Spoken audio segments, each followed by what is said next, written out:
May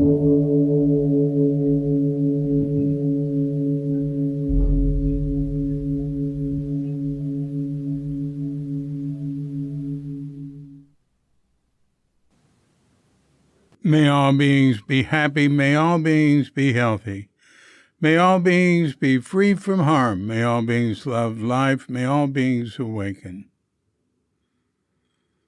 Welcome to another Cuke Audio podcast. I'm DC, Poobah of Cuke Audio and Cuke Archives, preserving the legacy of Shunryu Suzuki and those whose paths cross his, and anything else that comes to mind.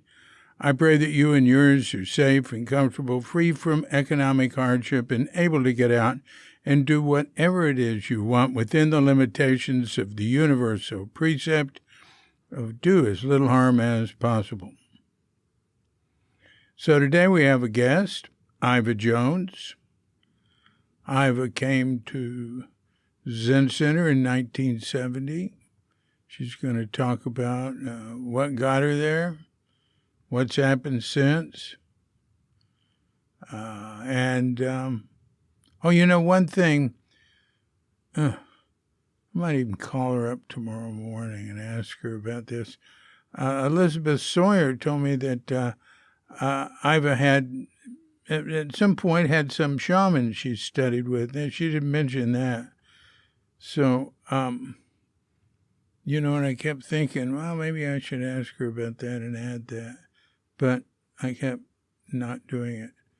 But maybe I will, maybe I won't.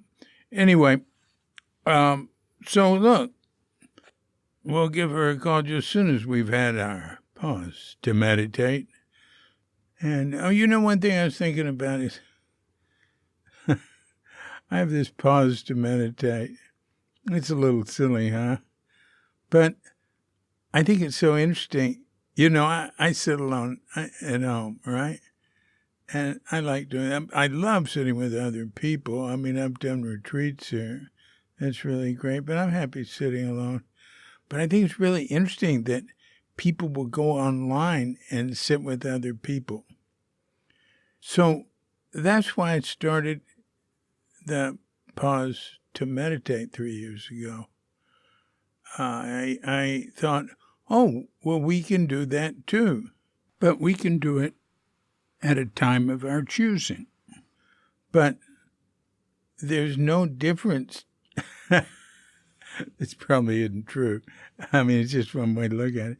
I thought, well, people who meditate together online are doing it at the same time. But why can't we do it at different times? So I just created the pause to meditate, where you just hit pause, and then you meditate. And then everybody in this way is also sitting at the same time. It's just another way of understanding time. And everybody is sitting for the same length of time between the two pauses. And I don't know, I just thought it was sort of cool. It's a Zendo where you can come and go as you please. Now, when I was at the Ramana ashram in Tiruvannamalai in India, they had, their big thing was the service in the morning, which was really cool. And in the evening, the wonderful chanting, men on the left, women on the right, and calling and back and forth. It was really cool. And I really like to do those. And each one of them was, 45 minutes, an hour. And I'd sit there with, 100 people or something. There'd be in the evening, there'd be like 30 people on each side doing the chanting. It was great. I don't know where they all came from. But I loved that place. I loved being there. Anyway, they had a little meditation place. It wasn't a hall. It was a room. It was rather small. And there'd be maybe a dozen people in there sitting, and people would come and go. Every once in a while, some guy'd come in with incense and fill the room with incense smoke. And sometimes somebody'd come in and start doing prostrations. I mean, there were just no rules. People weren't being noisy or having conversations. It was very nice. I really liked it. It was very free form. So the pause to meditate is extremely freeform. For instance, if your meditation is running, you can go run. You can run around the block or run over a mountain and come back. It can be any length. They're all the same length. It's just a different type of physics involved with it. So I just thought I'd share that with you. So when you hear the bell, if you're of such a mind, hit pause and meditate or whatever for as long as you wish. And when you're through meditating or whatever, ready to come back, hit unpause. And we'll be here to hit the bell to welcome you back. Give Iva Jones a call.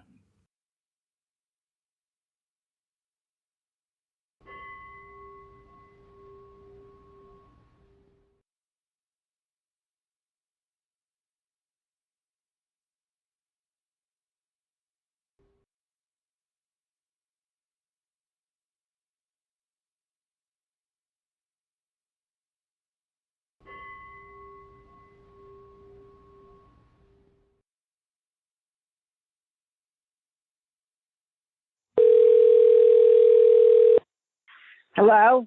Hi, Iva. David. Thank you for calling. Yeah, well, thank you for answering. You called about the time you said you were going to, too. Yeah, yeah. So how you doing? I'm doing okay. I'm doing okay. It's rained a lot here today. Oh, good, A few inches, probably. good. California has had a drought for several years, and now they're having a flood.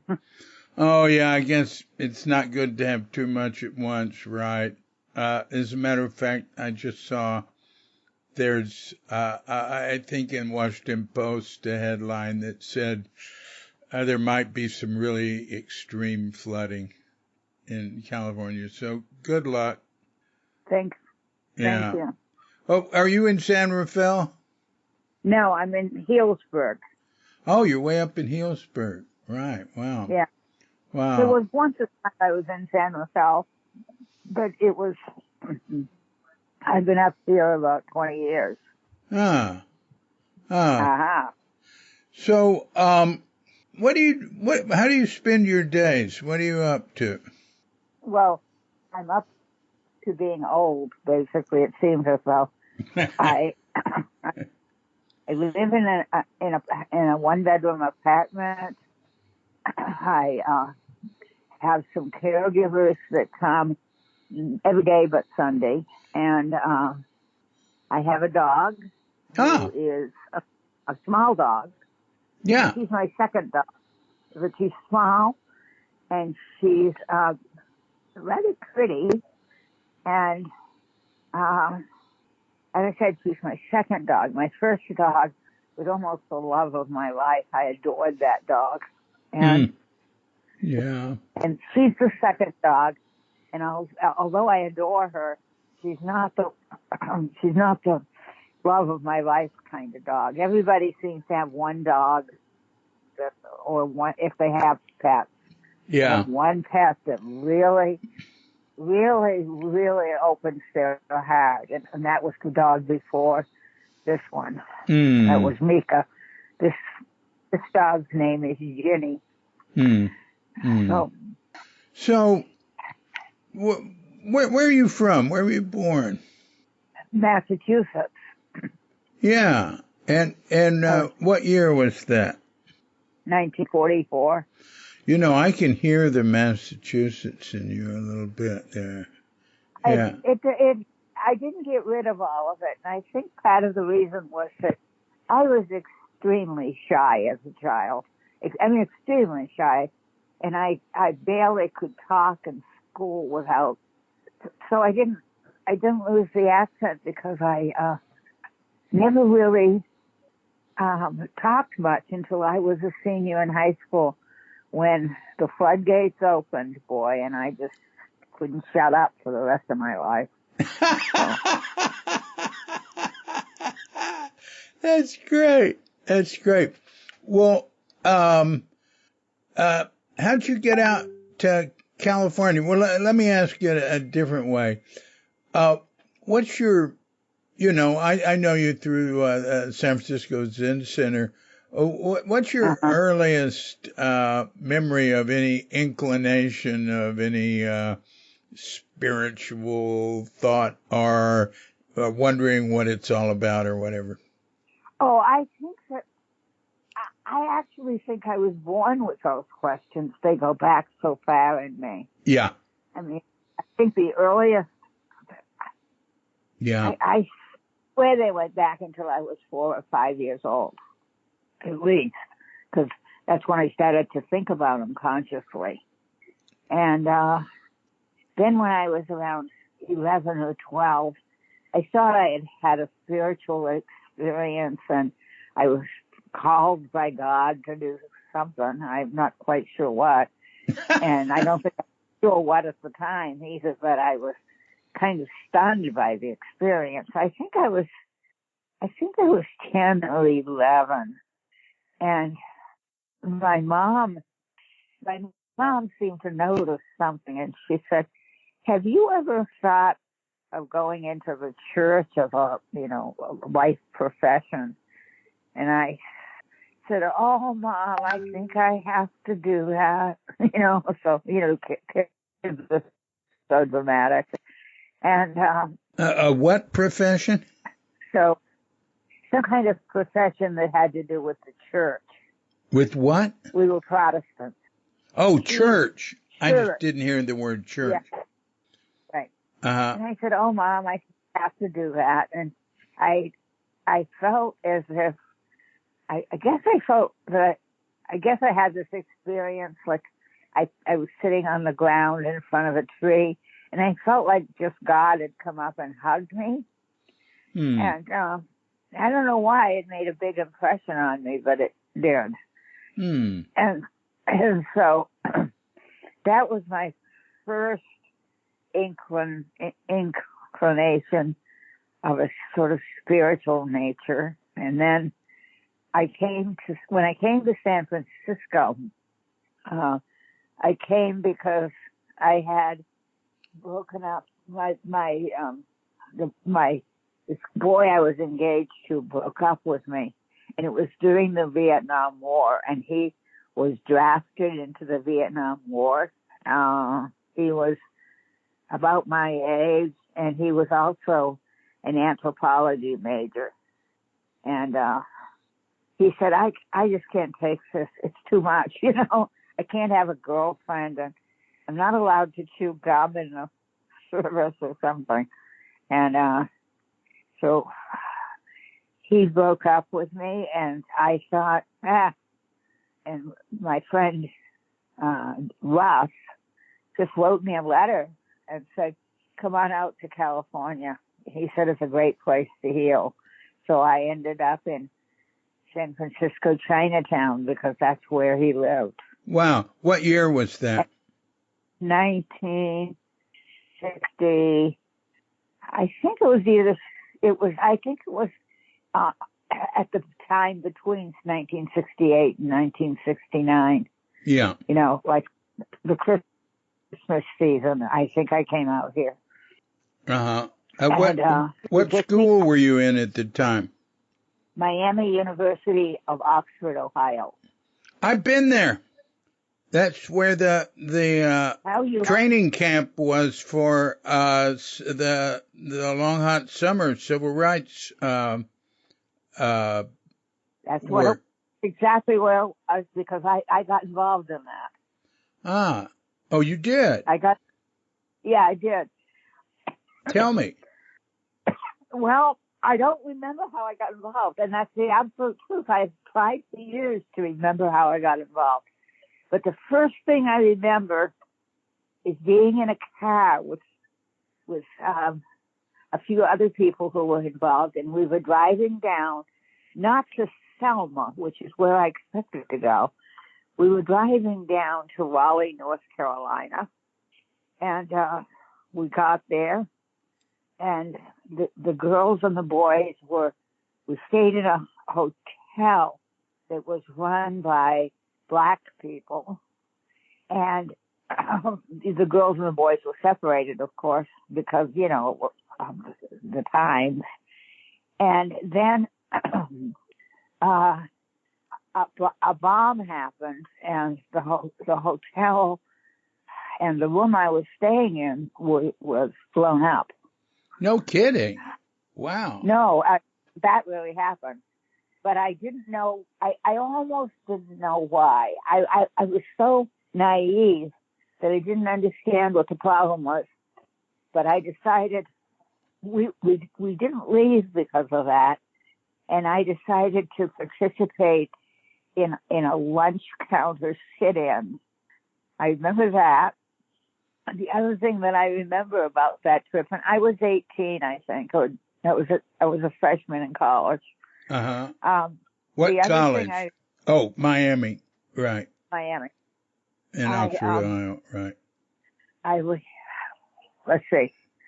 I remember going around door to door and interviewing people and asking them if they were registered to vote. And I tried to register them if they weren't registered to vote. And most of the people, this is in Raleigh, North Carolina, most of the people lived in sort of shacks with wood floors. And that was pretty impressive to me. I had never seen shacks with wood floors before. Mm-hmm. Mm-hmm. So then we went back. Oh, wait a minute. I want to go back to the bombing. You said you didn't know why it had happened because you were pretty naive. Tell me, why did it happen? Why was it bombed? I don't know. It had something to do with us staying there and us being white. Yeah. And I don't think I ever really understood what was happening. Yeah. Why the whole event seemed so fraught, because I just didn't have much knowledge of the civil rights movement. Yeah. Well, I thought that I was going to go to Selma and I was going to meet that guy who became a congressman, John Lewis. Yeah, sure. Head of SNCC.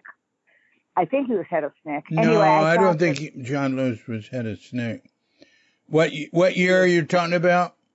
1968 or 1969, I think. Huh. Well, Robert Moses was head of it in 64 when I was there. Maybe John Lewis. Lewis became head of it. Yeah. I don't know whether John Lewis was head of it or not, but he certainly had gotten himself into a hell of a mess down there. And yeah. And I thought, because of the way John Lewis's face is or was until he died recently, I recognized him in pictures. I don't necessarily, I'm not good at recognizing people that in a different time in their life, but he looked a lot like himself even when he was older. Uh-huh. So that I recognized him as John Lewis when I saw a picture of him in Selma, but I wasn't in the Selma thing. Yeah. Well, I want to say one thing about the bombing is that I don't know how aware people are that throughout the South, black businesses were bombed, mainly burned. It didn't have to be because there was a white people there. Are, of course, if there were white people there that had some civil rights purpose, that would make it a target. But they burned black motels, black funeral homes, black businesses, especially in Mississippi. And I went back to Mississippi, I don't know, 25, 30 years ago, and met with some leaders in Laurel, Mississippi, where James Chaney, who'd gotten murdered, came from. I knew him. And one of the things they said, if you'd have met with us back then in this home, the home would have been burned down. But now they said everything's changed. It's not like that. Nobody cares. about that. It's not our problem. Anyway, I just wanted to say that. Well, that's great. Well, keep going. I can't think of much more about that. I mean, I came back up. I think it was between my freshman and sophomore year at Miami. Yeah. So we came back up. I became a sophomore, and I don't remember too much about the rest of it. I think my sophomore year was when I started to really have boyfriends and date a lot, Uh-huh. and and then eventually I graduated. And as I said, my boyfriend that had broken up with me, the one that I was engaged to, but I came out here and lived with Russ, who he was interesting, and he would take me to those mountains across the what is it called, Point Reyes. Yeah. No, you lived with whom? Just this guy that you never knew. He was not he never came to the Zen Center. Oh, okay. So you went over, not Mount Tam you're talking about. You're just talking about the sort of the hills. So. National Recreation Area. Yeah. We went up on Mount Tam some. I think Mount Tam was where I did my first acid trip. Ah, very good. So, I know it was. I know exactly where I was. And I found the acid to be magical. I just thought it was a wonderful thing. And it was what really opened me up spiritually. It made me know that that's why I got interested in Zen Center, I think. It's because of acid. Yeah. It was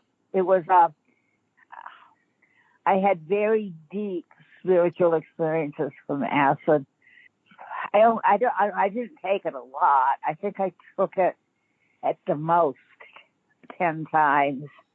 And by the end of my taking it, I didn't want to take it anymore. That's pretty much my experience too.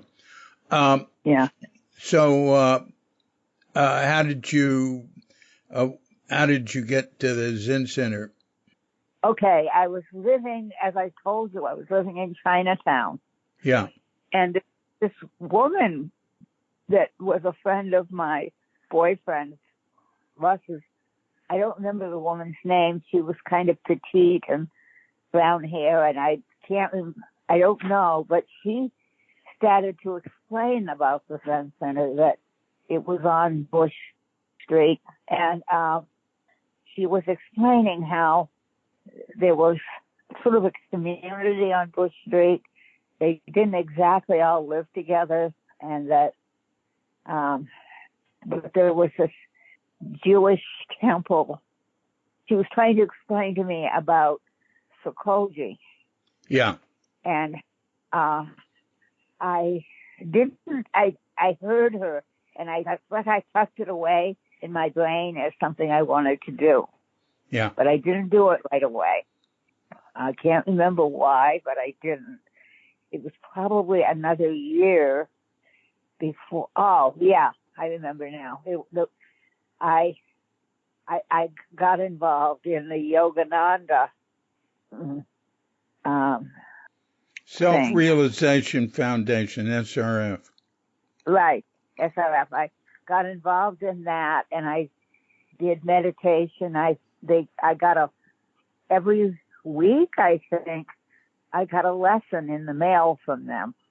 And they told, it was always printed on blue paper, and they told me how to meditate, how to do exercises that would, help me open up spiritually, and so on. So I did those. Oh, I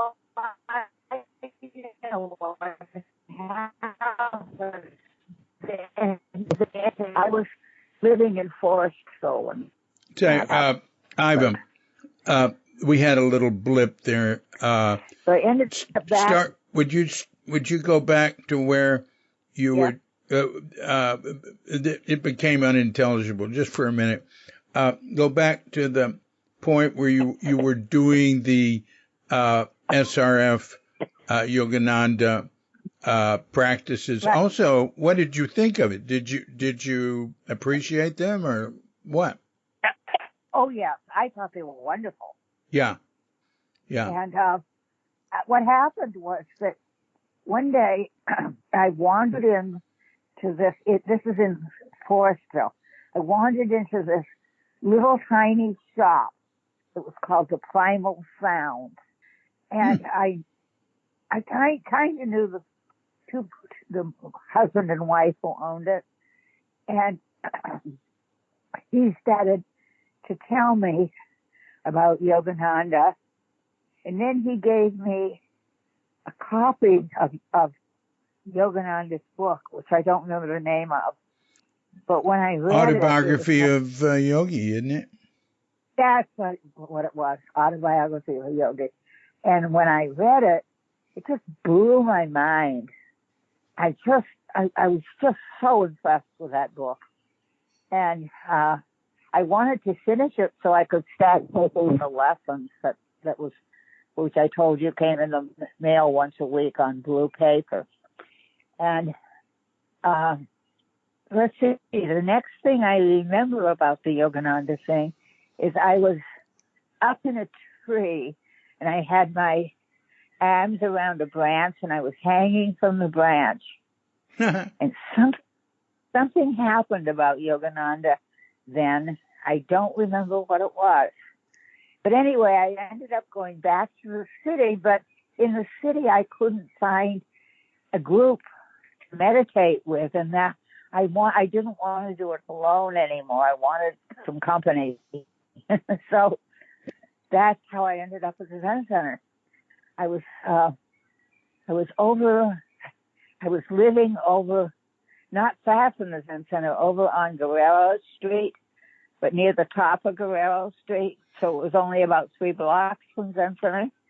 Oh, from now no longer at Bush Street, on Page Street at the city center. It's on Page Street, right? It was on Page Street when I made that phone call. That I said I wanted to learn to meditate, and the person who answered the phone, who I can no longer remember who it was. It was a woman. I can remember that she was married, though. She was married to a guy with kind of blonde, bushy hair. And she worked in the front office. And she explained to me that, I think that the person who I was staying with on Guerrero Street explained to me that they had moved from Bush Street over to Page and Laguna. I said, no, they wouldn't move there. And she said, they did, yes. So I got a hold of their phone number. So I talked to that woman who works in the front office at that time, who was a shrimpy young woman, very short, very small, married to a somewhat larger man who might have been a doctor. I'm not sure. Anyway. Might have been what? A physician, a doctor. I can't think of his name or her name. And I don't even know if they're still alive. But anyway, I explained to her that I wanted to learn to do Zazen. Yeah. And she said, well, come on Saturday morning at such and such a time, like it was at 9:30 or something. So I came over and I joined Zazen instruction, which was given by Bill Kwong. Oh, really? And yeah, Bill Kwong gave Zazen instruction for quite a while around that time. Huh.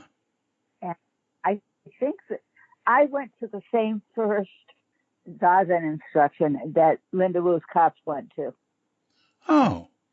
So we started at Zen Center at the same time. Oh. So huh. I remember seeing her. I believe also, well, never mind. I must be wrong about the second person I thought I saw there. Oh, no, go But on. Tell me so I can hear what's wrong. Ulysses or Ulysses? something like that. Ulysses. Yeah. Yeah, I thought he was at that construction too. could be. Yeah, Yeah. he still He lives came in that from, neighborhood. he does. Yeah, Wow. yeah. So I think we all three came around the same time, the same Saturday. And I did not know what even at this point, I had never heard of Suzuki Roshi. I had never heard of Katagiri Roshi. They were both at the Sun Center at that time. And I decided to come the next day to do Zazen. And the next day was Sunday, obviously. And I went down and I did a period of Zazen. And I stood up. And then I noticed that everybody, except me, picked up their zafus. And I couldn't believe people were picking up their zafus. And I thought, well, they're going to take these zafus someplace. Maybe I know what they're doing. They're going to take them someplace and bless them and bring them back. So now I had it solved in my own mind what they were doing, holding these zafus in front of their chest. And so I followed them. They went upstairs. We sat down. Suzuki Roshi spoke. And my life was changed when I heard him speak.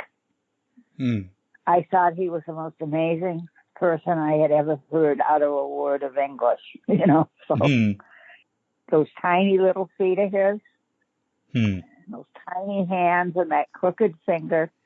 Oh, yes, I thought he was amazing. And then I took my pillow back down and went home. And for a while, he did Saturday lectures, but that was the last year of his life. And then he got some kind of gallbladder problem. And that was, I guess, in 1972. He got 71. Yeah, he died at the end, on December the 4th, 1970. Right. That was my birthday. Oh, goodness. Died. And they had put, it was a sesshin, and I had been put to sit so that when I stood up, I faced Dick Baker. Yeah. He was across the aisle from me. And I remember he came in that morning, and he did a jundo, but he never came back. They never started the period of Zazen with his 3 bows because he didn't come back. And I remember that, and I remember that I heard a siren. Now, I don't think the siren was coming as I'm center, but I heard an ambulance sound outside. And then I thought, oh my God, I thought. Yeah, an ambulance didn't come for Suzuki. No, I know. But I knew that later. But yeah. At the time when I heard the ambulance, I thought it meant Suzuki Roshi was dead. Mm-hmm. And that he had died on my birthday. Therefore, it was my fault. I made up quite a story about it. Really? Because he died on my birthday. Yeah, I tortured myself for about 2 years with that. And I remember at the time that he died, Baker finally came back and bowed and so forth. And then he went and stood at his feet, and he told us that Suzuki Roshi was dead. And then he came over to me and he put his arms around me and he said, Suzuki Roshi chose his own time to die. Oh, my goodness. That's really interesting.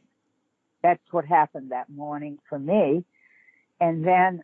You mean, wait a minute, I want to go back to that. You mean Dick announced that Suzuki Roshi had died, or Baker Roshi announced that he was Baker Roshi then, and Suzuki Roshi had died, and then walked over to you and put his hands on you and said he chose his own time? He died. That's what he said to me. Wow. That's Yeah. interesting. Yeah. It is sort of interesting, but at the time, I just thought he didn't know what he was talking about. It was my fault that he was dead. And Wow. Pardon I me. was really, I really, bought my own line, hook, line, and sinker. And I went to Tasahara very soon after that. Mm-hmm. And I went there it was December 4th when Suzuki Roshi died. But it was probably the 1st of April when I went to Tasahara. And I got there, and Tasagami Roshi was there. That is the end of that memory about Tasagami Roshi. I remember that he was there, and I didn't know who he was, and he looked kind of rough and angry to me, and I was scared of him. And then... Wait. Tatsugami was not there. Tatsugami did not come to Zen Center after Suzuki died. Tatsugami's last time to come to Zen Center, last time would have been April of 1971, while Suzuki was alive.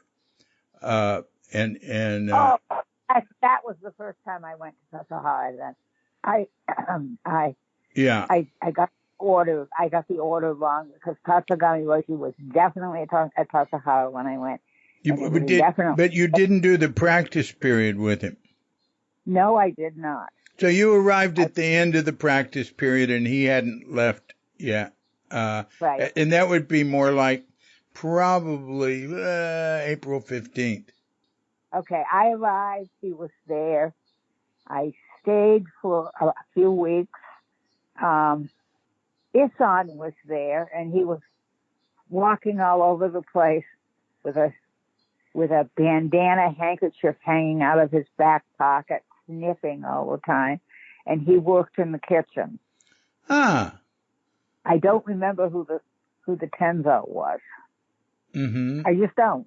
No matter, you could tell me it was God, and I wouldn't believe you. I had no idea I didn't know the different jobs, but Isan made an impression on me. And anyway, so I went back to the city, and I lived in the Zen Center, and I worked as a caregiver, I guess. I'm a little hazy on this, but I stayed in the city for a while. Through Suzuki Roshi, I told myself I would never leave Zen Center if Suzuki Roshi was alive, and I didn't.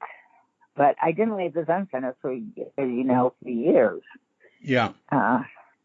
Then, okay, so I came in 70. I came in I came on the first Saturday of 1971 to the Zen Center. Oh, you came on in January, the first Saturday of 1971. Huh, yeah. Right. Uh-huh. So I came, I don't know the date. It was probably the 3rd or, it was around the 1st, but it wasn't the 1st. I don't think it was 1st. And I came. Oh, I remember one thing I asked that lady in the front office when she said Zazen was done sitting on cushions. Well, the only cushion I had in my house was this square orange cushion that was losing its foam. And I thought, oh my God, I'm going to have to take that cushion over to this place that I've never been. And they're not going to like that. And I said, so I finally, and I said, do I have to provide a cushion? And she said no, that they will provide it. And I was relieved to not have to take my shredded orange cushion over there. That's funny. So, we make up things that are going to be trouble. So, and then, Zazen instruction was given in the basement of in the Zendo, I guess you'd say. in at Page and Laguna. And I told you that guy that ended up at Sonoma Mountain Center gave us an instruction. Yeah, Bill Kwong. Bill Kwong, right? And something I thought was interesting was that he didn't tell you that there was a lecture following it. No, I had no idea. None. I mean, I literally had none. I couldn't imagine why people were picking up their cushions. But as I said, I followed him because, because I really wanted to have a group to meditate with, and I was willing to do almost anything. If I had to kiss cushions, fine. I didn't care what I had to do. Yeah. Because somehow or other, I imagined us kissing these damn cushions and bowing over them. Yeah. And making them holy in some way. And I thought, who cares? I just want to meditate with other people. I had no idea, none, zero, that there was going to be a lecture. I didn't even know the place gave lectures, Yeah. That was January 2nd. Maybe. No, it was. Oh, it was? Yeah. Oh, okay. I just looked it up. I realized that after you said it was January 2nd.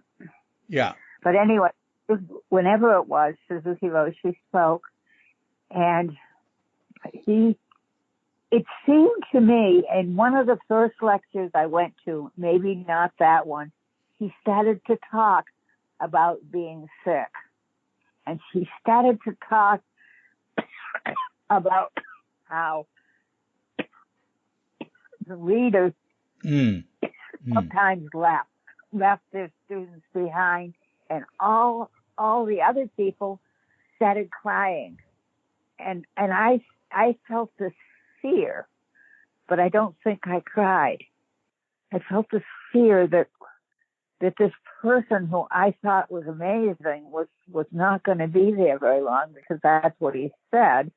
And I thought, he shouldn't say that. He shouldn't say that. It was as if his saying that might make it happen, that he would leave us. That was the driver lecture, I'm sure. I might have been. There was something about a driver in it. Right. That's one of the best remembered lectures he ever gave because of that. He says, but the driver will die, and then you need a new driver. And hopefully you won't bother the new driver as much as you did this one, because he's trying to drive you somewhere, and you won't keep saying, oh, let's stop here and have some coffee, blah, blah, blah. Oh, really? Yeah. I remember the driver lecture. I didn't know people call it that, but I remember that, the driver dying. Yeah. I was just so young. I guess I was 23 or something. I was so young. I was not 23. I was older than that. But I didn't grow up real fast somehow. And I remember Reb was there. Reb was at the Zen Center then, and he would sit very quietly with his black robes on. I think he must have been ordained before I got there. That's right. Because he wore black robes. I never saw Reb without a bald head and black robes. And I might have seen him in other colored robes later, but yeah. But I never saw him as a new student. I never knew him as a lay person. Right. He knew what he was doing. Yeah. I mean, yeah. He was pretty intimidating to me from the beginning. I was intimidated by Reb. But Reb was I think Reb was dating Deborah Madison, but I'm not positive. That's true. Okay. And then, stuff. Just stuff. The I mean, it's been so long ago now. The next thing I actually remember was meeting, of all people, was meeting Lou Hatman. Uh-huh.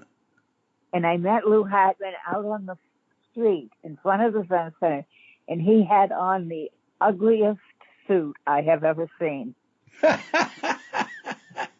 It was so ugly. It was sort of an ugly, old-fashioned tweed suit.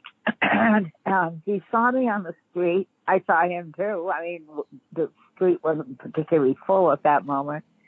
And we met each other. And, but ugly suit aside, we became very close friends very fast. Mm. Mm.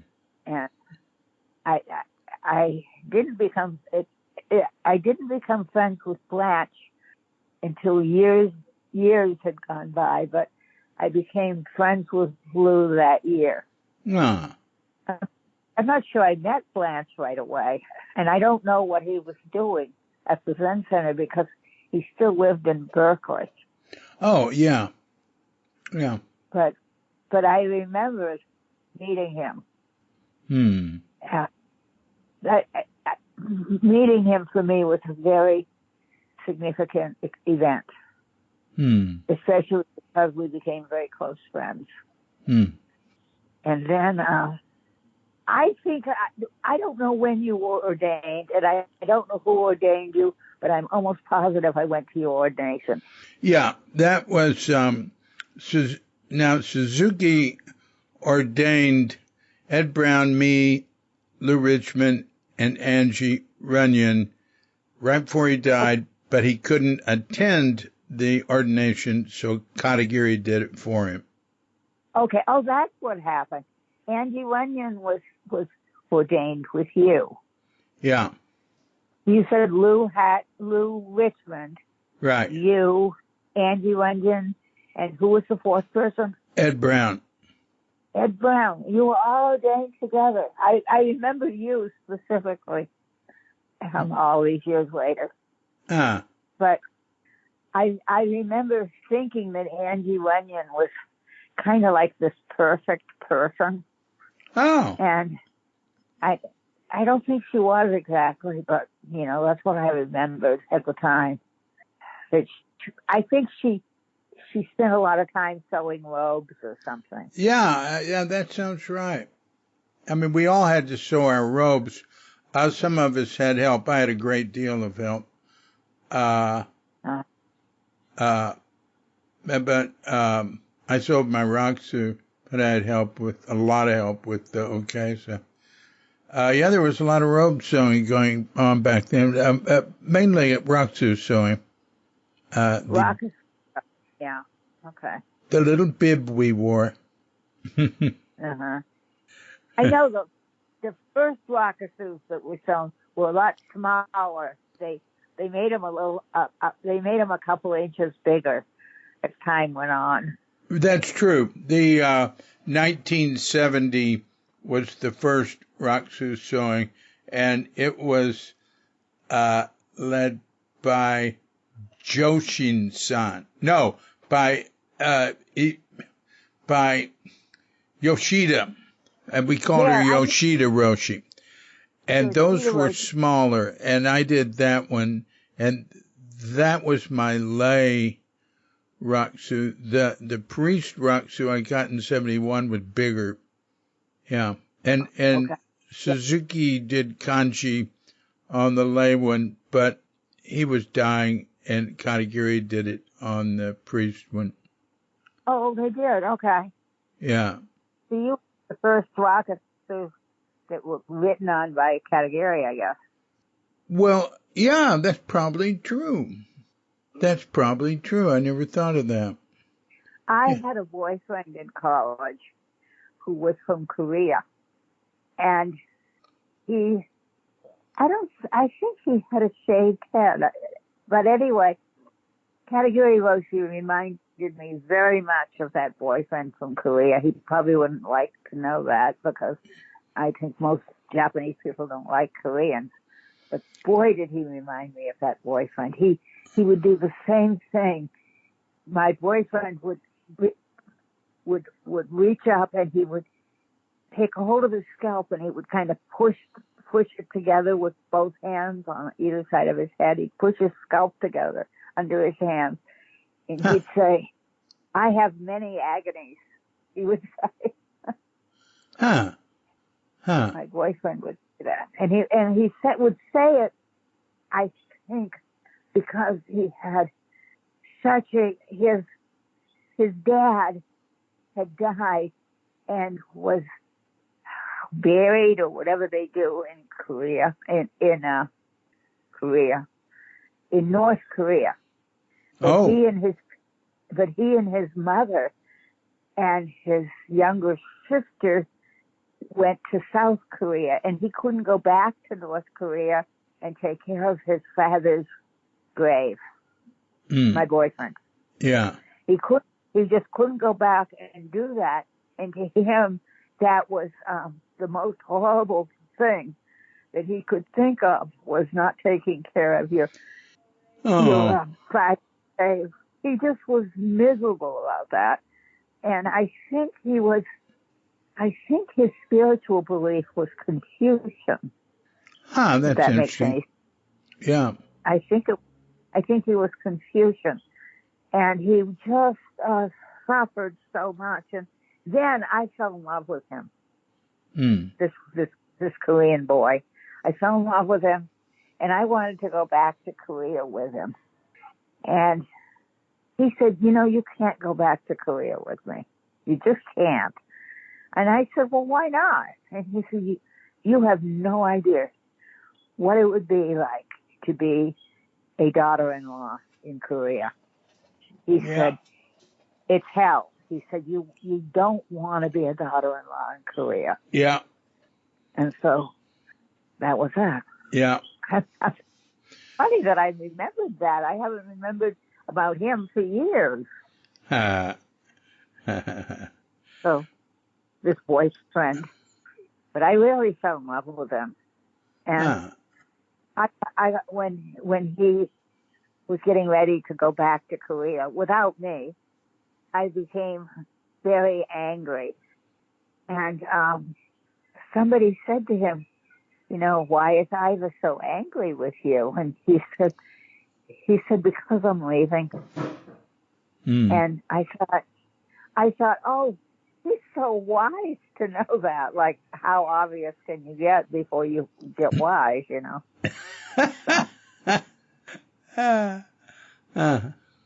So anyway, I ended up at the Zen Center in the early 70s. And I don't know what you were up to at that time. Well, you said what I was up to? Yeah, I remember you. Yeah, well, in 71, I was living at Tassajara. 72, I was work leader in the city. 73, work leader at Green Gulch and Dick Baker's Jisha. Is this about the time you're talking about? I guess I am. And didn't you get involved with one of the kids across the street with that? Her mother was that poet. Oh, yeah, Jeannie DePrima. Jeannie and I were very close. And I've done a couple of podcasts with her here. Okay. Yeah, we're close still.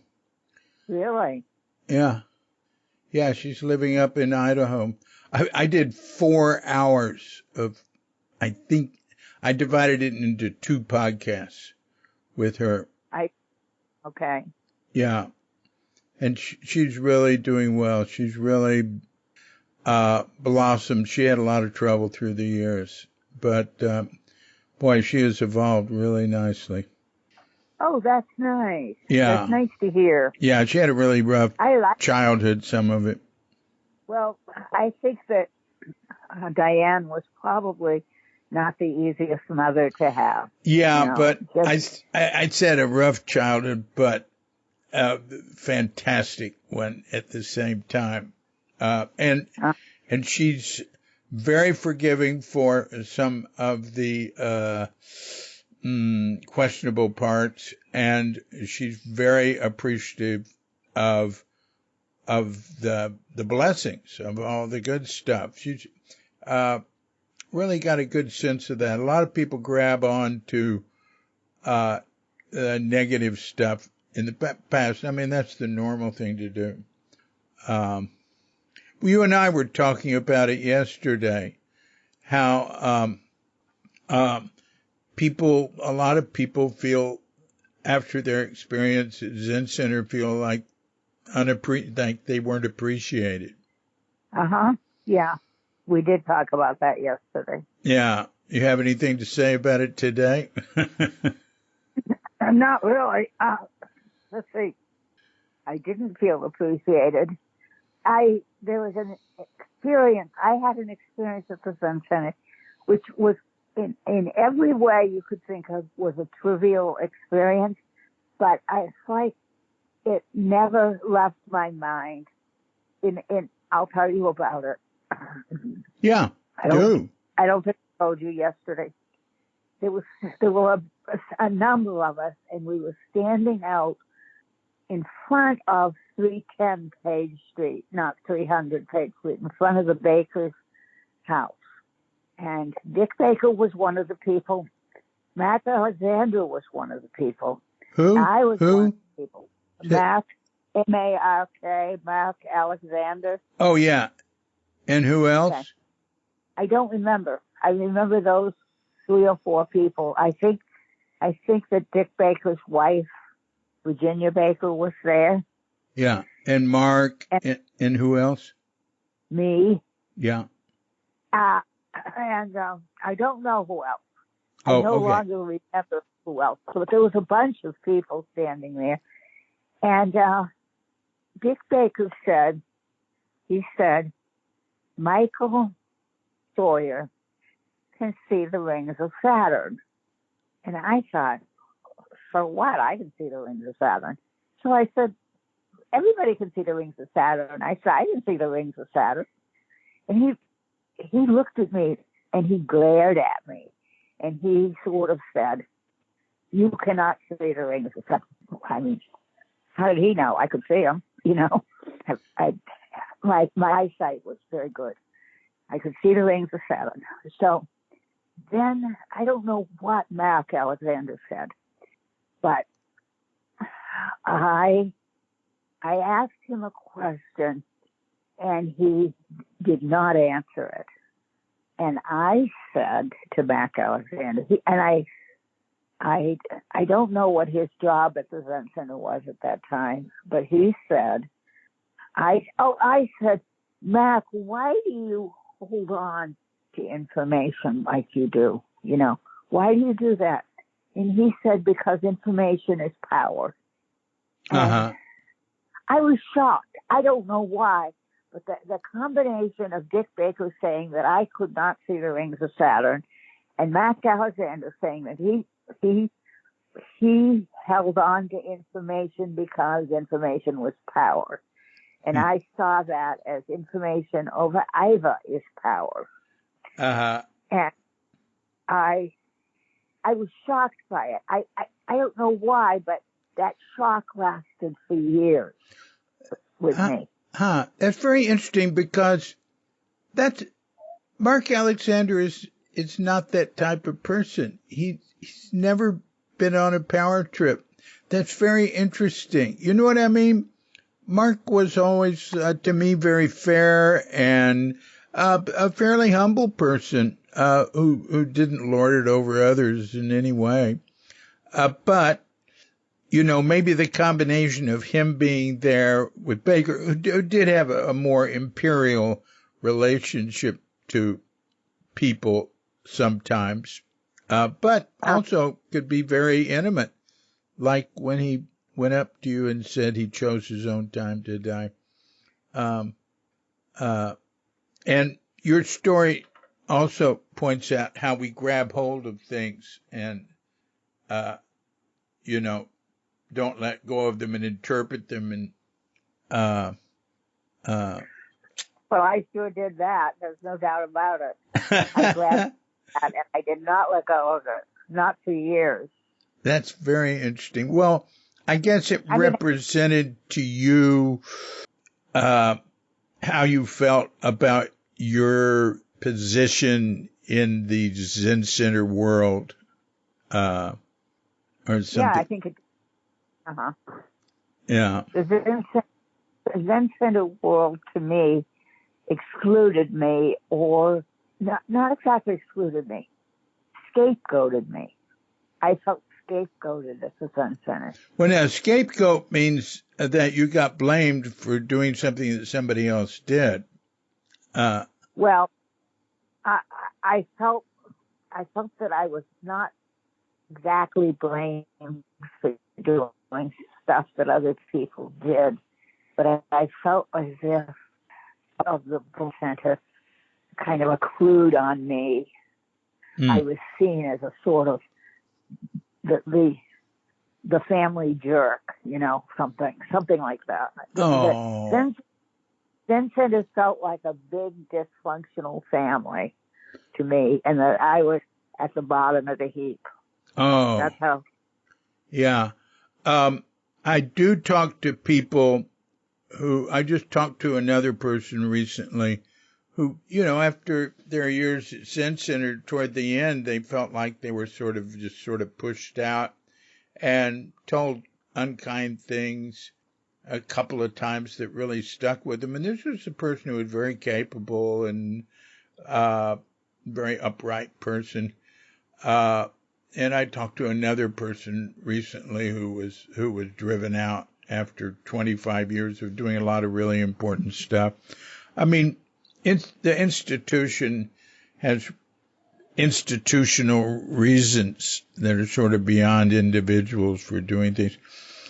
But it's a difficult problem because it's an institution, and institutions tend not to really have a heart, and institutions have egos and are permitted to have egos far beyond what an individual would be allowed, and get away with it in terms of reputation.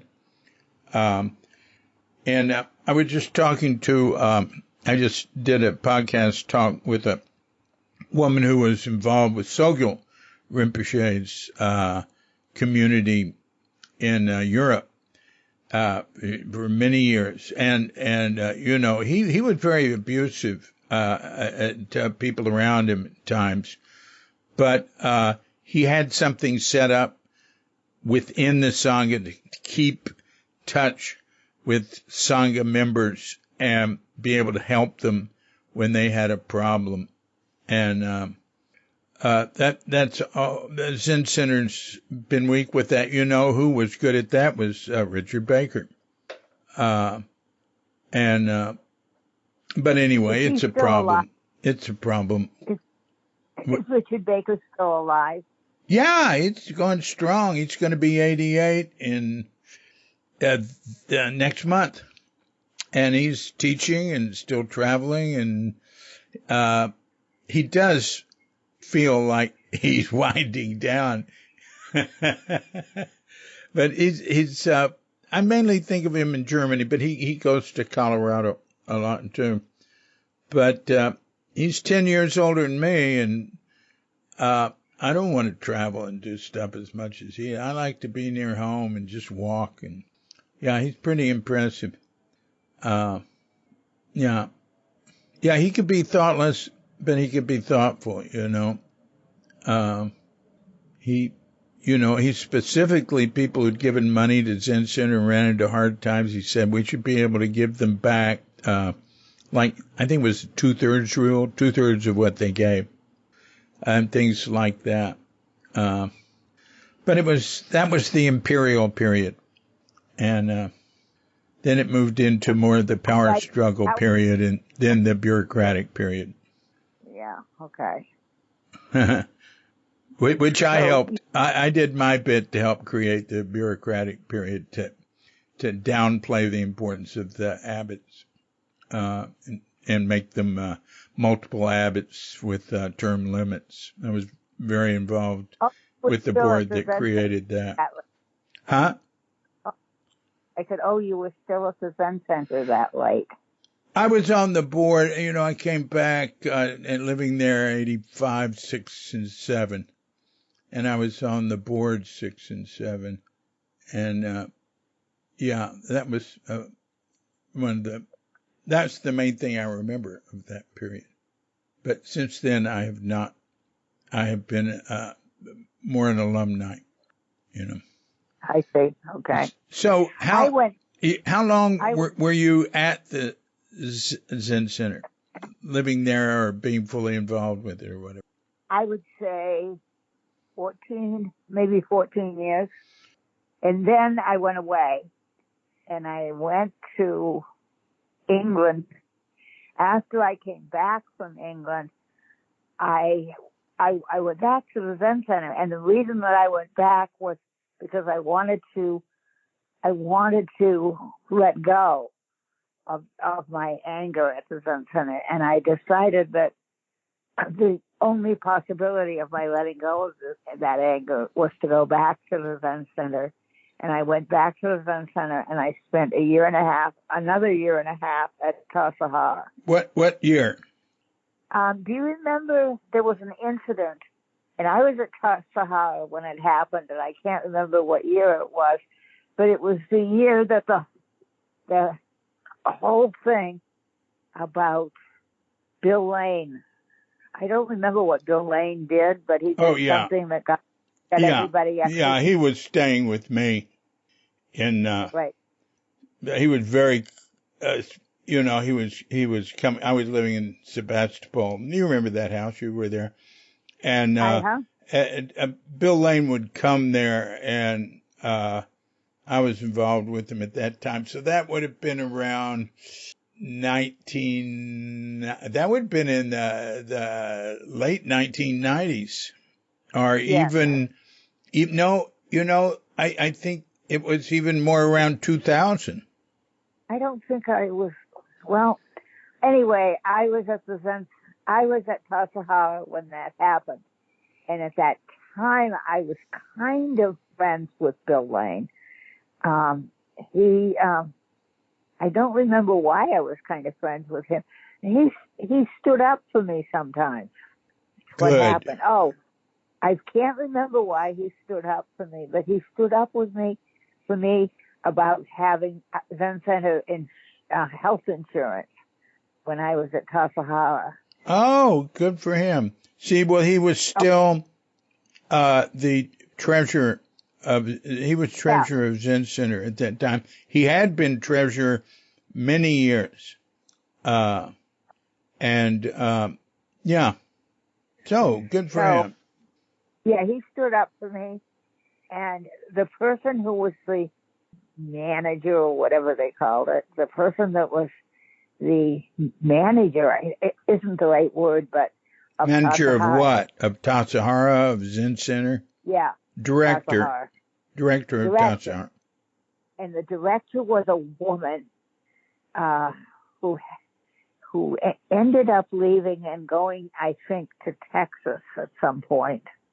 Yeah, she's just arrived here. Well, there's several. Galen Godwin just arrived here in Bali. She went to Texas, but that was later. Maybe you're thinking of Barbara. You're thinking of Barbara. Barbara Cone or something. Yeah, Barbara Cone. Yeah, Barbara went and started was involved with the Austin Zen Center, Galen, Houston Zen Center. Oh, okay. So is Galen still in Bali? She just arrived. That was Maya Winder called me up, and the two of them came here I think, to be here a week or a little over a week to experience spiritual ceremonies here. They're on some sort of package or thing, I don't quite know, but I think they'll be coming over here to say hello. You live in the city. Huh? Do you live in a city?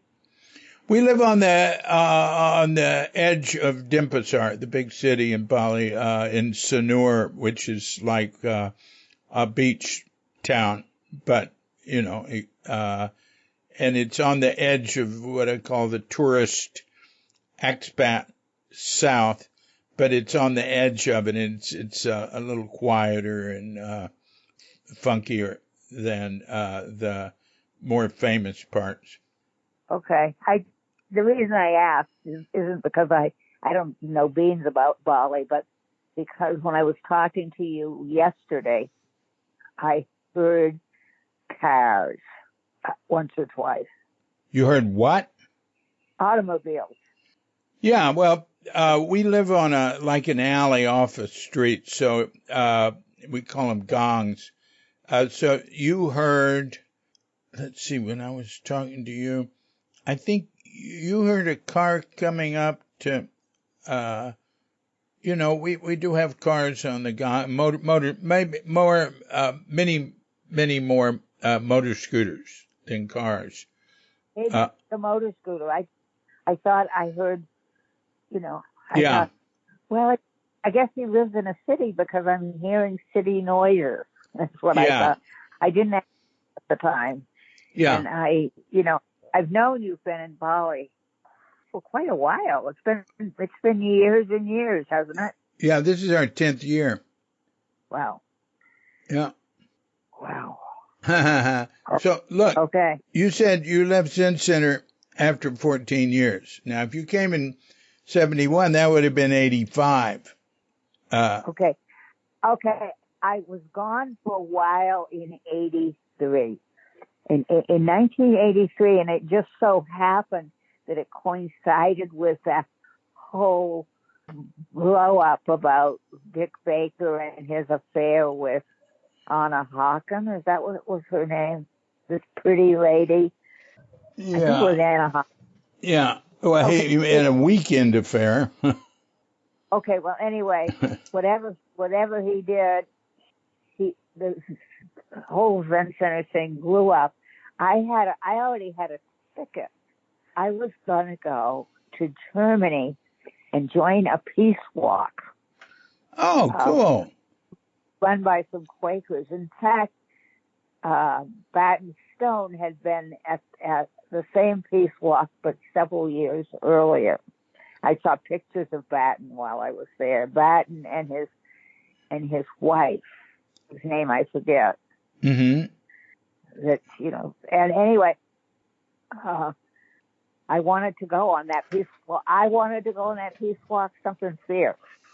So I went. This is in '83. This was probably only a few weeks after the whole thing exploded at about the Anna Hawken thing, which I think 83 is that's when it happened. That's 83.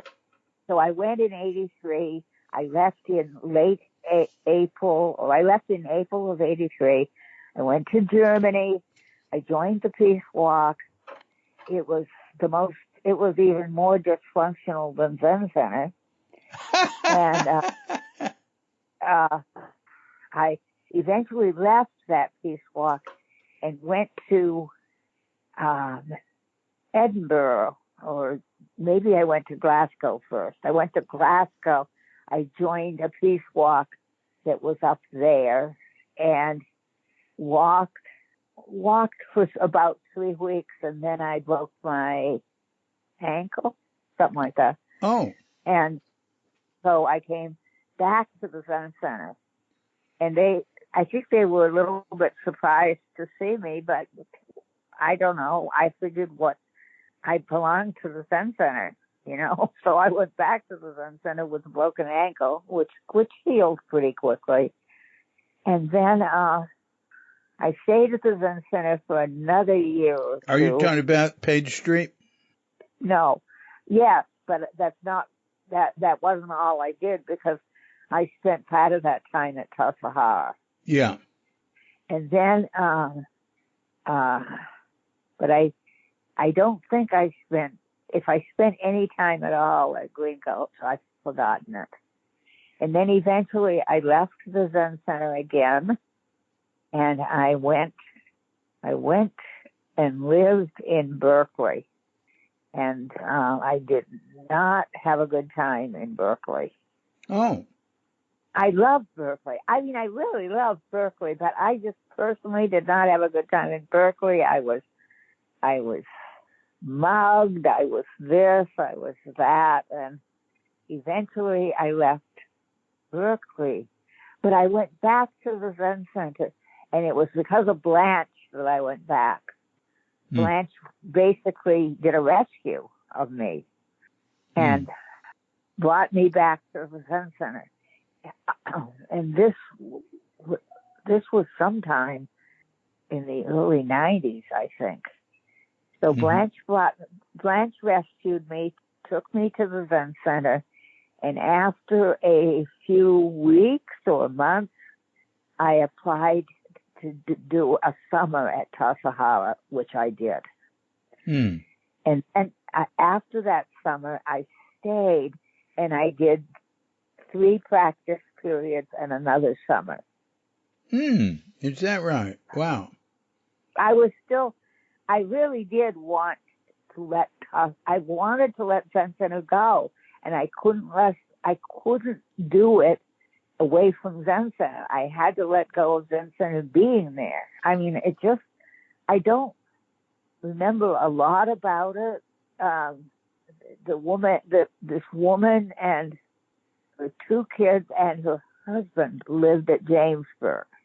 Leslie James and Keith Meyerhoff and their kids. That's right. They're still there. You kidding? No. Oh, God. And they had 2 kids. Yeah, 2 daughters. Right. And now they have grandkids. Oh, they do? How yeah, sweet. That's what happens, and you know. Yeah. And then, so they still are at Jamesburg? Wow. Yeah. I didn't know that. Yeah. I mean, I thought they left Jamesburg and came up to the city and I didn't know. Leslie was I remember she was like, she was president of Zen Center in like 85, 86, 87, around there. Michael Winger was the vice president. He was in charge of archives. I thought you were the only archivist. You thought what? You, David Chadwick, were the only archivist.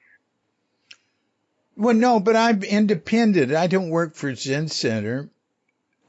Michael, usually Zen Center has no real archiving going on. Well, I shouldn't say it that way. They don't have continual archiving with oversight over the whole thing like that. They have, they'll do things in projects, and have done a great deal through the years, especially in recent times. But Michael Winger paid a lot of attention to the archives, and I was very involved with him and Bill Redican back there after I came back from Japan. That was, and I was collecting all of Suzuki's lectures and the transcripts. I was just and getting it all on disc, and then starting to get disc transcribed, and then that I raised a lot of money for Zen Center to do that because they didn't want anybody I had somebody, student of Pat Phelan's, was transcribing a lecture a day, but they wanted it in-house, but then they had no budget for it, so I raised money for that so they could do that, and that was a massive project. And Michael Winger, Bill Redican, very involved with that. I was just having email with Barbara, and, who's got like 70,000 photos, Barbara Winger. And she said that she got all of, copies or whatever of all of Zen Center's photos when Michael moved on from that. And she's been very involved with preserving things. And I don't know. I asked Zen Center if there's anybody there on photos now. I didn't get an answer. Anyway, so please continue. Let's say, okay. Anyway, so I came and went from Zen Center, but at infrequent intervals. But near the end, I was still friends. I had a multi-decade friendship with Lou Hartman. That's great. I was very close. We were very close, and eventually I became friends with Blanche. Blanche took longer for me. I had to get used to her, and but Lou, I thought Lou was really quirky, but Lou and I had a lot in common. Sometimes I thought that we were inside of each other's heads. So, even though he was quirky and unusual and odd, I felt like we lived in the same space, head space. So, when he died, I was asked to come to the funeral and to speak. Oh. So I did. I went to that, and I hadn't sat on the floor for a long time, but they put the people who were going to speak at Lou's funeral kind of in one little clump there, and I had to figure out how to sit on the floor for 2 or 3 hours, and that was interesting. Yvonne was there, and she was behind me. And right. I must have been there. I was, but I don't remember exactly when it was. But I was visiting Lou too, but I can't remember. I wasn't with him when he died, but I was with him a few hours before he died. Oh, wonderful! And he was doing that thing that people who are about to die do, which is, they just open their mouth and all they are doing is breathing. Right. He was doing that when I saw him for the last time. Right. And, right. Now, I didn't see Blanche after she moved out of the Zen Center and into assisted living. I never saw her again. Oh, well, that was right before she died. That wasn't for long. No, but I never saw her. Yeah, that wasn't that long ago. I mean, how long ago did Blanche die? A few years ago. Yeah. Huh. But they didn't let me visit her. What? I felt as if they didn't let me visit her. Come on. Who? What? Where? At the assisted living? Yeah, it wasn't the assisted living people, though. It was Zen Center. Oh, come on. I don't believe it. Oh, I wonder what really happened then. I just don't know. Yeah. But I do. No, nobody would do that. That doesn't make any sense. Hello? Yeah, hi. We just got disconnected. Well, all right. So, yeah, I know one thing is that Blanche did not want to go to assisted living, and there were people who were close to her who didn't want her to go, but I believe the decision by the director of the building was she should leave, but she probably needed too much help and felt they really couldn't take care of her properly there. But that's sort of like telling somebody they can't die at home, Right. Anyway, she didn't die at home. She died. And one person who was with her a lot was Vicki Austin. I know that. Vicki spent a lot of time with her. Is Vicki still at the Zen Center? Do you know? I think so, yeah. Okay. Yeah. Yeah. So now, one thing is you left the Zen Center. What did you do? Oh, I went to acupuncture school in Oh, England. I went to England for 3 years and went to acupuncture school oh, oh, oh, okay. because I gave it some thought. I really did. I gave it some thought, and I thought, listen, Ivor, you thought you could spend the rest of your life at Sun Center. That's obviously not the case. That's not going to work out for you. What do you want to do? And I thought about it for maybe 2 months, and every time I thought about it, I thought of something I could do. Every time I thought of something I could do, I thought, oh, I wonder if I could do this with acupuncture. And after a couple months, I realized that acupuncture was the theme. I wanted to be an acupuncturist. And so I started writing letters to this acupuncture school where my acupuncturist had gone in England.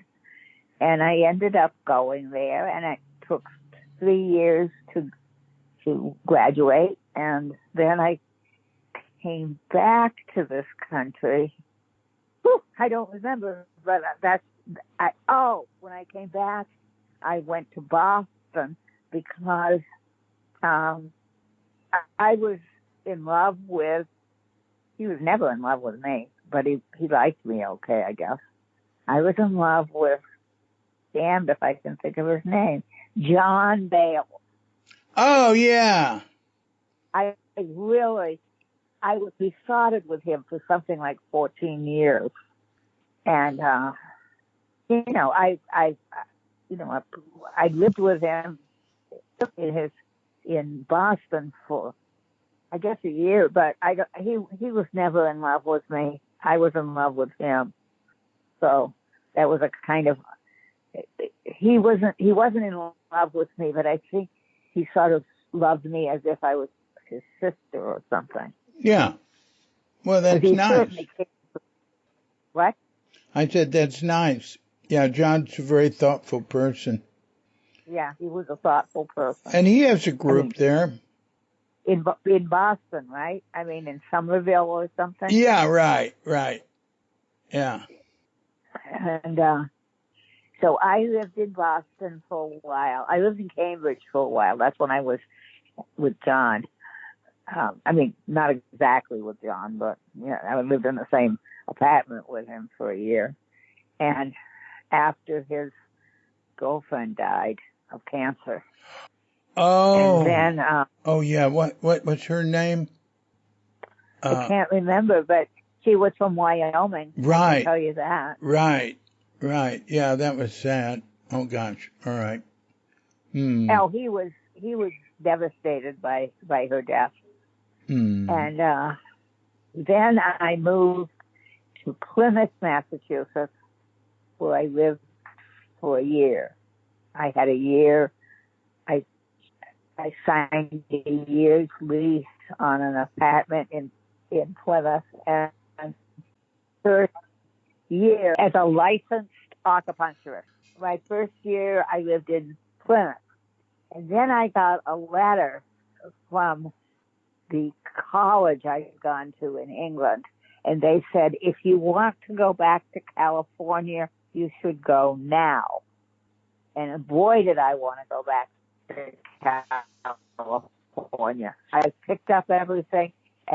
When that was the month where I fulfilled my lease and could leave Plymouth. And I did. And I went back to California, and I lived. You asked me if I lived in San Rafael. That's for the next year and a half I lived in San Rafael. And the reason was because the person, I was taking some classes so that I could take the licensing exam in California. And I was taking classes, like a bunch of people got together and hired a couple teachers to teach us what we needed to know to take the exam, which was mostly herbal medicine. So I took these classes and became licensed in California. And I haven't regretted that. I'm glad I did it. Hmm. And where did you practice in California? Mostly San Francisco. Uh-huh. Uh-huh. I had an office on Van Ness Avenue. Oh, is that right? Wow. Yeah. Wow. And I was there for some time. And I'm trying to think where it was on Van Ness. I think it was Van Ness and Jackson, or Van Ness and Pacific. It was out that way. And eventually, then I left San Francisco. I don't know if I have the order of things right, but I think it was after that I lived in Berkeley. And the Berkeley thing did not go very well, and that's when Blanche did that rescue, and it was after that I went back to Tasahara for a year and a half. Wow. And remember they used to have kerosene lamps in the Zendo at Tasahara? Certainly. Okay. So when I went back, I had to sit outside of the Zendo on I think they called it an Engawa or something.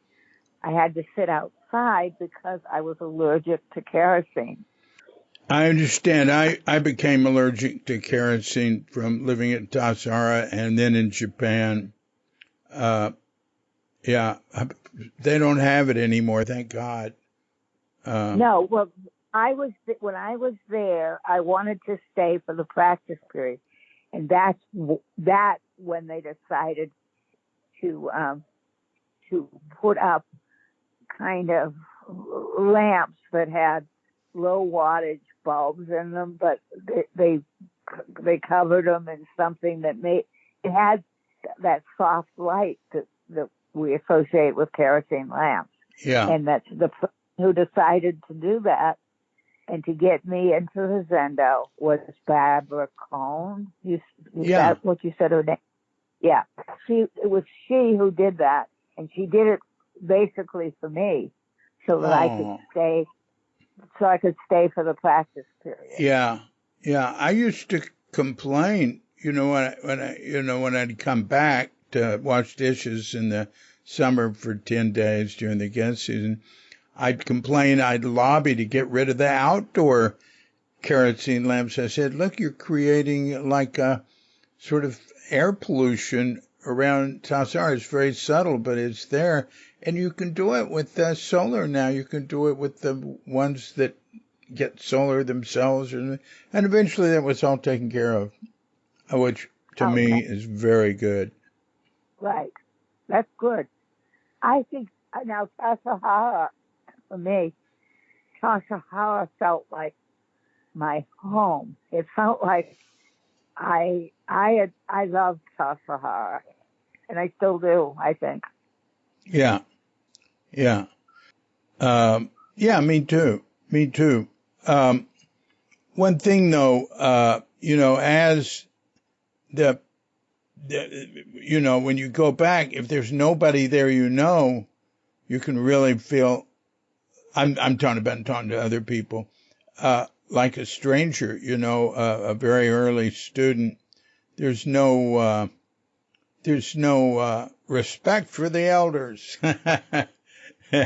And I've heard people complain about, I did so-and-so for years and I came back and I tried to tell them about it. They didn't want to hear anything from me.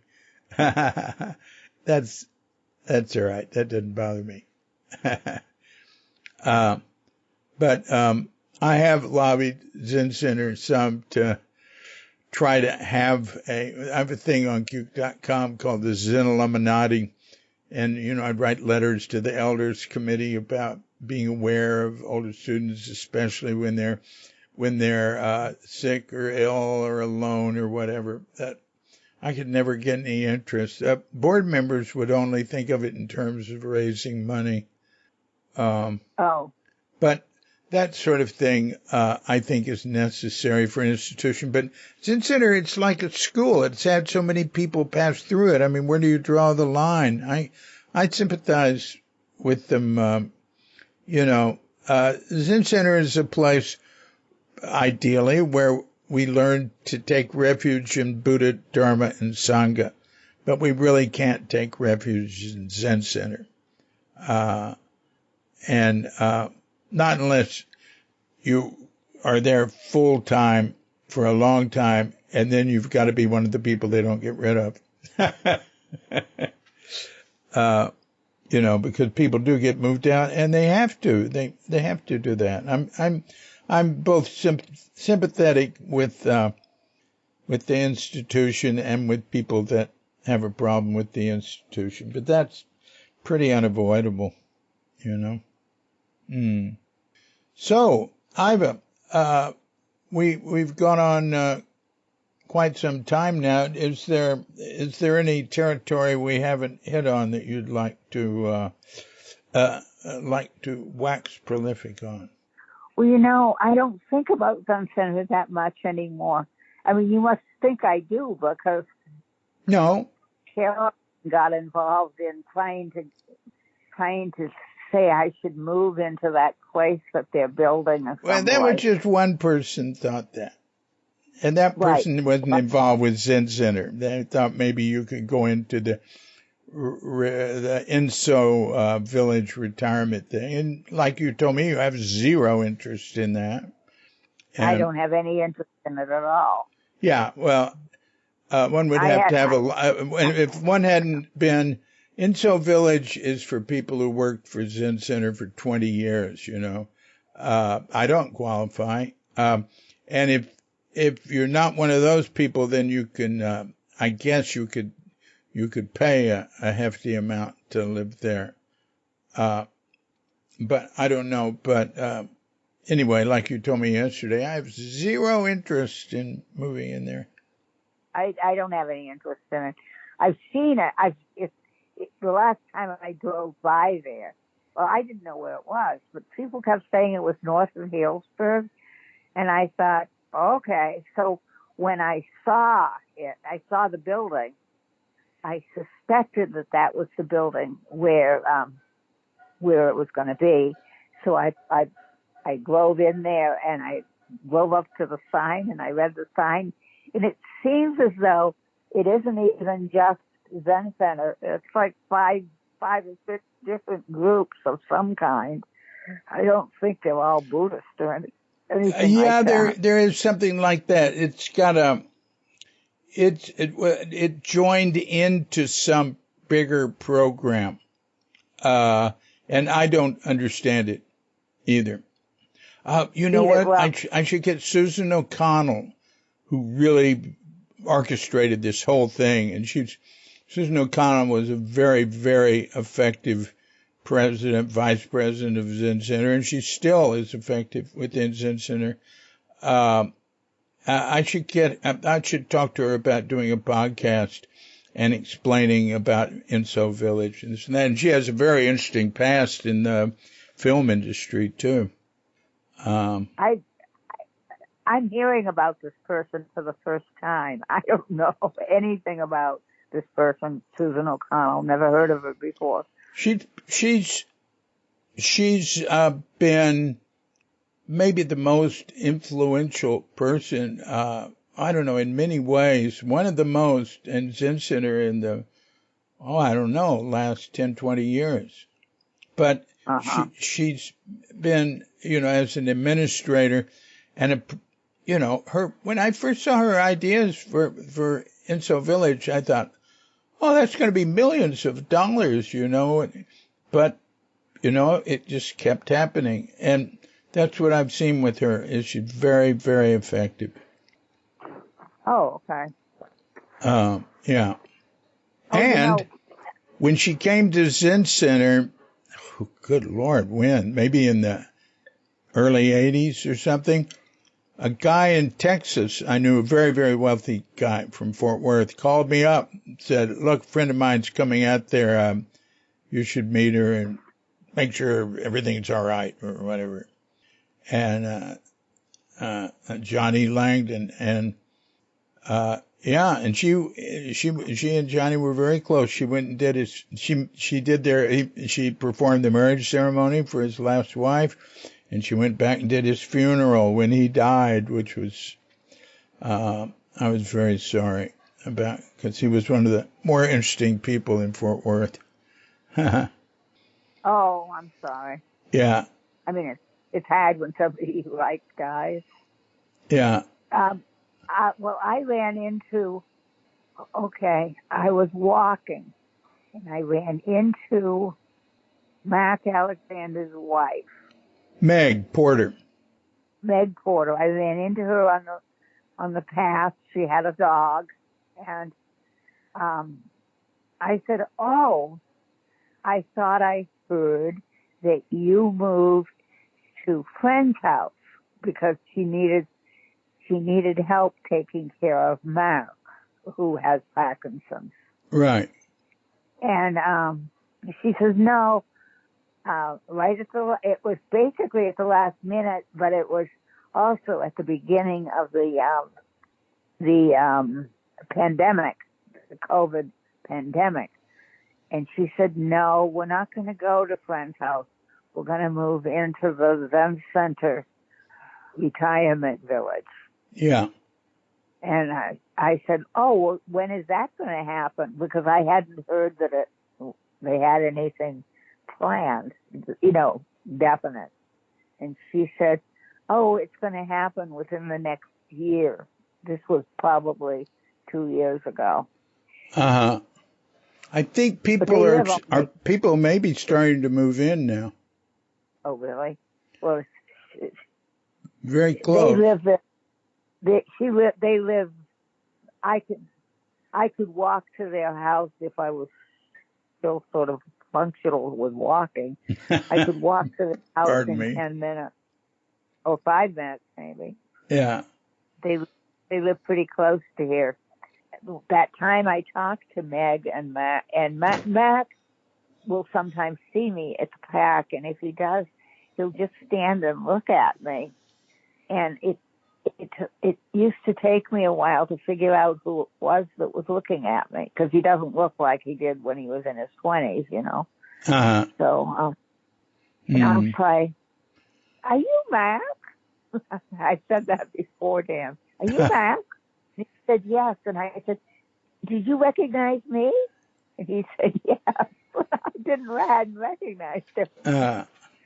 So, but anyway, I think they're going to move into Enzo Village because they were invited, sort of. And as you said, that their situation with Zen Center was way different from mine. He was the president of Zen Center, and he did this job and that job. And well, so it doesn't matter that he was the president. It's basically how long. Is there anything you would like to say in conclusion?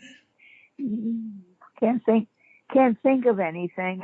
I was surprised when you asked me if I wanted to talk, because the only part of Suzuki Roshi's life I was involved with was the end of it.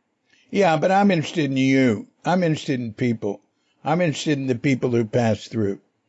I've got tons on Suzuki. You said some nice things about him, and that's good. I like having that. But I was interested in you and your life. That's what the archiving I do is just as much about the people who pass through, the people whose lives touch his, but also just the milieu. It's it's an event in history that we've all been a part of, and we're not going to understand it if we only concentrate on his lectures or stories about him. It has to be about all of us, because the times and the milieu and everything created him too. He wasn't a great teacher or anything in Japan. Something happened.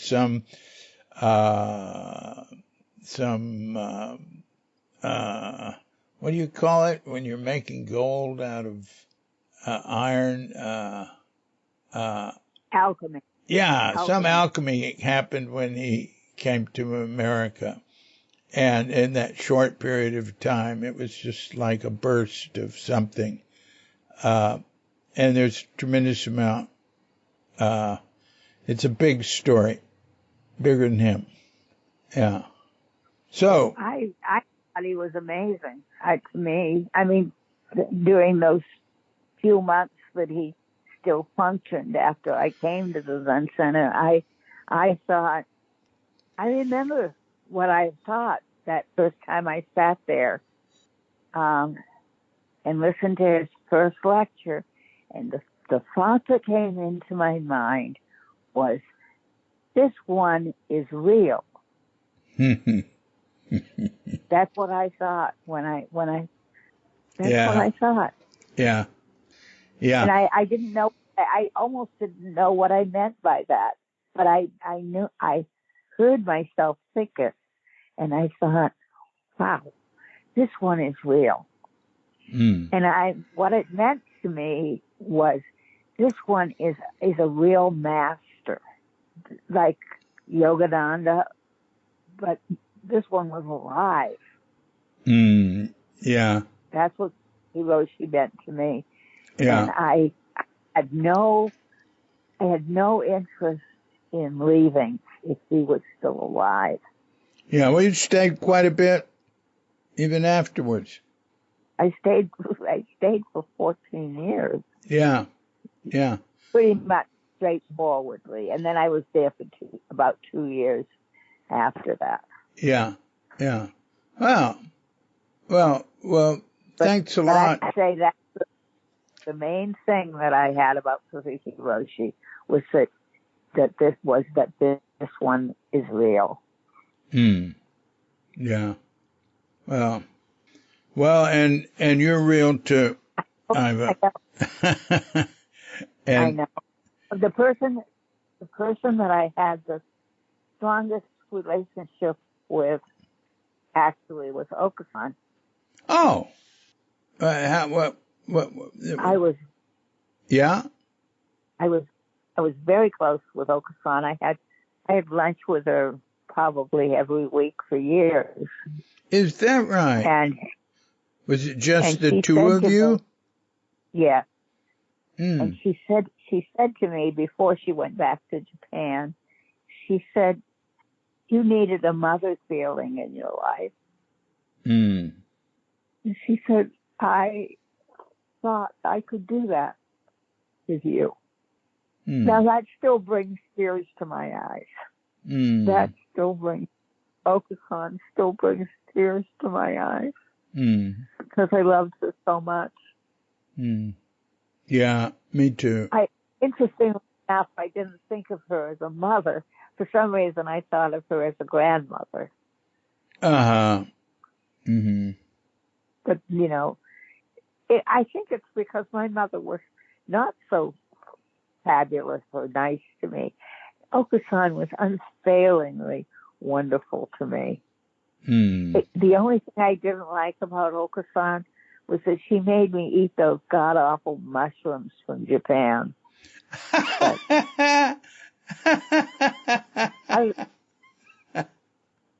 Other than that, I adored her. And when I went to Japan, I was in Japan only a few months, but when I went to Japan, all of a sudden, a lot of stuff became clear to me in Japan, which was that Okasan and also Nakamura Sensei, who I was the assistant to or something for some time. Wow. Yeah. So, but both of them, they embodied something about Japanese culture, but very different things about Japanese culture. And as soon as I got to Japan, I understood what it was. That it was not that I was the Okasan that I was in love with was Okasan. I mean, she was a person to me, but she also had a status, a certain. She wasn't of the same social status as Nakamura Sensei. by a long shot.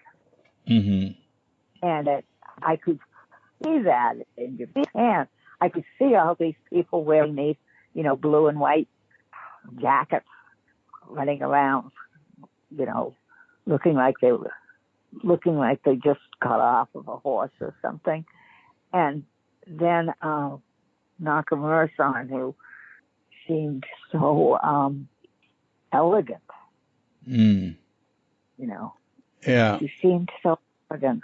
I mean, she had drawers and drawers of silk kimonos that were so beautiful, At the end of her life, her family put her into a retirement home or a hospital or something, and she didn't have anything.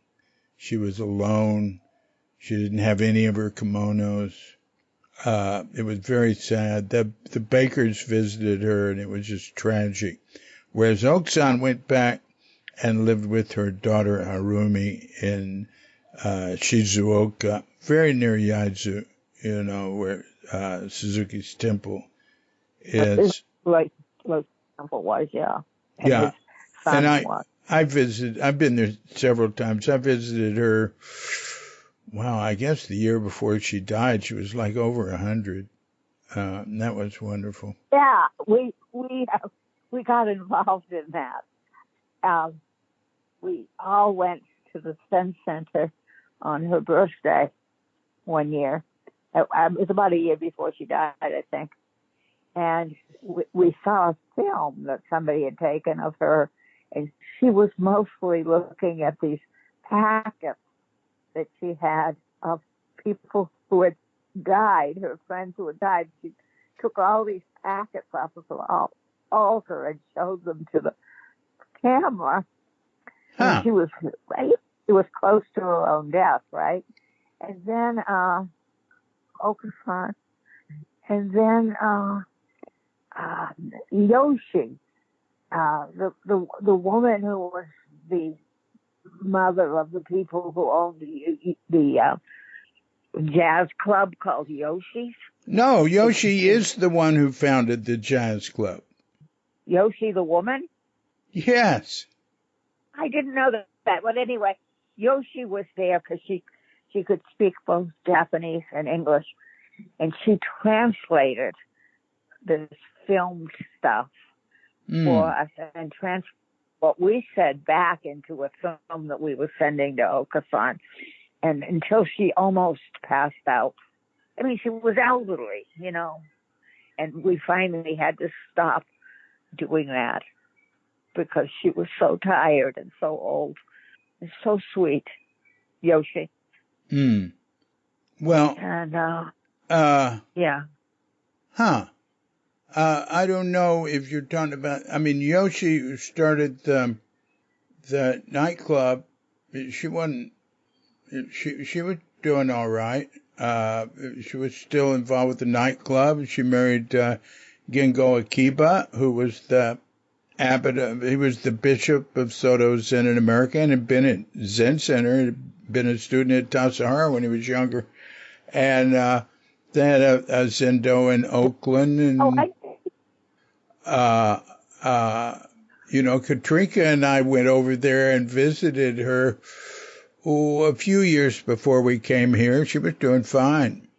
So I don't know if you had it. She was doing fine that day. It was just that we exhausted her. Oh, I see. Yeah, she used to come to the Zen Center to events, and then she did a lot of tea ceremony. And she'd set up these events for Japanese culture and tea ceremony. She'd try to get me to go. I didn't want to go. I'd beg out. Well, that's very interesting. That was good to hear. I'm glad you mentioned that now about Oksan. Well, before we part, is there anything else that you might have neglected to share? No, it was my last things at the Zen Center were I would go every once in a while, and I would stay in that apartment upstairs that she used to live in. That at the end there, Oh, Blanche and yeah. Lou lived in.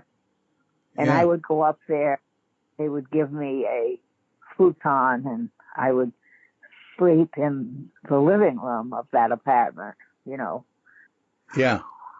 And that's all. They were the last people that I knew at the Zen Center. And because Blanche and Lou used to say that I was their adopted daughter. Oh. Blanche was my mother's age, you know. Exactly. So. Hmm. So you had two mothers there. You had a grandmother. You had Blanche as a mother figure, and Oksan as a grandmother. I adored Okasan so much, you Yeah. know. I loved that refrigerator of hers that was filled with those Japanese plastic boxes. And she would go over there and she would just pull out one box after another and give me a taste of what was in the box, you know. Ah. Yeah. And Yeah. I really loved her. And I loved Blanche at the end. Blanche would want me to stay overnight after Lou died because because they had been together 60 years and she wasn't used to being alone. Oh. Oh. Hmm. So Hmm. I understand that. Yeah. Hmm. it was interesting because they didn't talk like they were so close, but I knew they were close because they also lived at Tasahara once, and one while I would stay in their house at not Tasahara, at Greencoat, and I would stay in their house, and I would sleep on the sofa in the living room, and they would get up in the middle of the night and they would walk into the bathroom, you know, and I would watch the two of them do this, and you know, first one and then the other, and they walked the same way. They walked the same. They you know, they knew each other so incredibly well that they didn't even know it anymore, that they knew each other that well. Yeah. Well, they were together a long time. 60 years is a while. Yeah. I mean, yeah. Yeah. Yeah, Yeah, indeed. I'm not real good at coming up with more stuff for you, honey. Well, that's perfectly all right. It's really, I think, very complete, and I really appreciate it. And it's been really good talking with you. And let's stay in touch, all right? Yes, that's great. I like talking to you. I like talking to you. Hey, I appreciate you calling, and I appreciate you spending so much time talking. And I don't know how you can do this for free, but if you can, good enough. I called you with Skype. I pay about $29 a year for unlimited phone calls to the U.S. and Canada. Oh, okay. And then I have a second Skype account for if it's calling another country. And even the ones that are more expensive and stuff, it's nothing compared to what phone calls used to be. I can remember spending $900 calling Elon in Taiwan. And then in Japan, when I'd call and talk to America, you know, I could have $100 call easy. Now, with, you know, what's available through the internet, you can just talk for free, you know. You don't even have to pay the other. So, thanks a lot. It's been good, and I wish you the best. Thank you, David.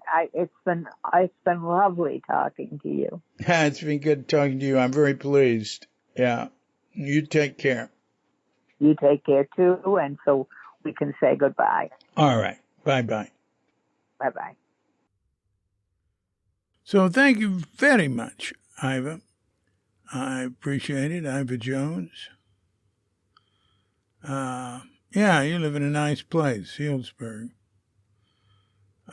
And wishing you the best. This has been a Kook Audio Podcast. I'm DC, coming to you from Sleepy Sanur with Doggett Bandita, guest Doggett Boombita, and dear lovely Katrinka. And we're wishing you and yours and all of us a grand awakening.